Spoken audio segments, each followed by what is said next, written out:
Welcome to another episode of Aerospace Engineering with Brian McNulty, and this video today will be the first in a series of mathematics videos. Today we're going to start by defining a function, and we're going to talk about what domain and range mean. To begin, we're going to talk about what a function does and also what it means for a function to have a domain and a range. What do we have here is a function of x. That means that y is a function of x, or in other words, x is an independent variable and y is the dependent variable. This means that y depends on what value x is. To think of functions in another way, we can think of the function of x as a machine that x is put into, and it transforms the x into a y. So the machine is responsible for x's transformation into y. A function is essentially a rule that assigns a unique element within y, the range, to each element x within the domain. And so what we can gather here is that y is the range. That is the vertical values that the graph of the function can take on. And D is the domain, which contains the whole set of numbers that x can take on.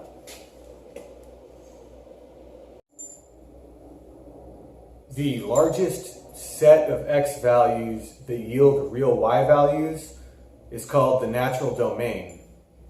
Those real y values that are output is called the range. And a function whose range covers all real numbers is otherwise known as real valued, or a real valued function. Another way of looking at this could be you have some coordinates in the domain set, let's say x and a and then some other coordinate, and they are mapped to different coordinates in this range set. And you can notice that there has to be a unique y for every x, but the same is not necessarily true in the opposite direction. This expression here in what's called set notation expresses a function with a domain D. Notice we didn't say anything about range here. That's because it wasn't necessary. The range is dependent on the domain.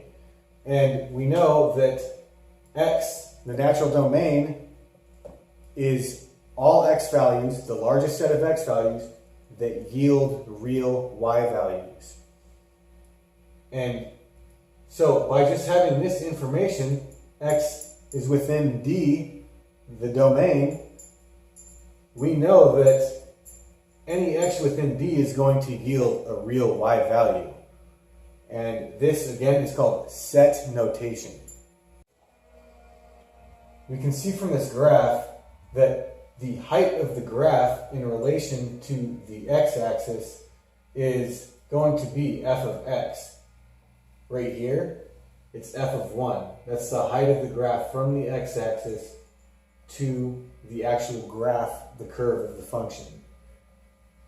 F of 2, it turns out at x equals 2, we have a negative value for f of x because the graph is below the x-axis. The same is true for the other two.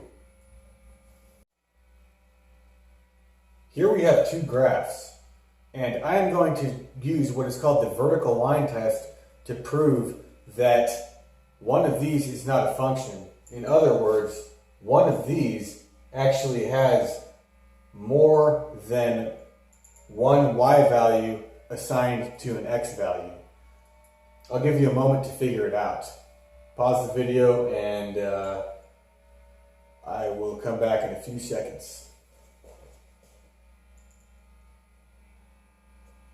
Okay, we're back, and this one is not a function. we look at that because we say, all right, well, for every x value, how many y values should there be? There should only be one unique y value for every x value. That is the definition of a function. And here we can employ the vertical line test. If a vertical line at any point on the graph crosses the graph more than one time, it is not a function. However, if you employ the vertical line test here, it only crosses the graph one time. So this checks out. It is a function. That is because for each x value, there is only one y value that corresponds to it, a unique output for each input. Now I think it's time to talk about the difference between a relationship and a function. So it turns out that we have this whole pool of relationships between variables. Within the relationships, there are functions.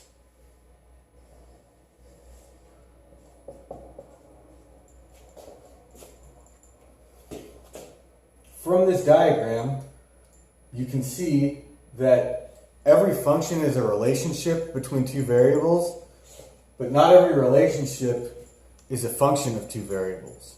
And we'll do an example, or we'll show an example of that right now. Here we have a relationship that describes a circle of radius 2 and xy coordinates.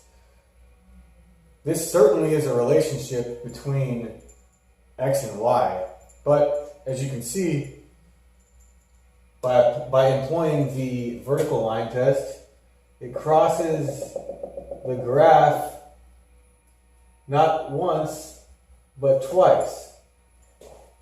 This is not a function.